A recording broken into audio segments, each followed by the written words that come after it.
বড়দের সাথে সাথে ছোট শিশুদের সিজনাল চেঞ্জেস, ঠান্ডা লেগে কিংবা অ্যালার্জির কারণে সর্দি, কাশি, হাঁচি, কফের সমস্যা থেকে মুক্তি পেতে হার্বস এন্ড ড্রাগসের তৈরি নিউ ইমপ্রুভড প্রোডাক্ট হানি কাফ জুনিয়র।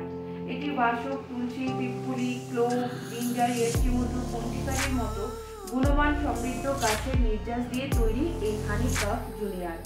এটিতে anti microbial, anti inflammatory, antitussive and anti অ্যালার্জেটিক property থাকার জন্য এটি কাফ ও অ্যাজমাকে কন্ট্রোল করে, মিউকাস রিলিজ করে শিশুদের ব্রিদিং ফ্রিলি রাখে। ক্লোভের মধ্যে যে অয়েল থাকে সেটি রেসপিরেটরি ট্র্যাক্টকে প্যাসেজ ক্লিয়ার রাখে, যার ফলে শিশুদের নিঃশ্বাস প্রশ্বাসে কষ্ট হয় না, কাফকে পুরোপুরিভাবে তরল করে বের করে দেয়, সর্দি কাশিতে উপশম দেয়। সঙ্গে এটি শিশুদের ইমিউনিটি সিস্টেমকে গ্রোথ করতে সাহায্য করে। তাই নিজেদের শিশুদের সুস্থ রাখার জন্য হানি কাফ জুনিয়র প্রয়োজন মতো সেবন করান। শিশুদের এবং আপনাদের সুস্থতা একান্তভাবে কাম্য।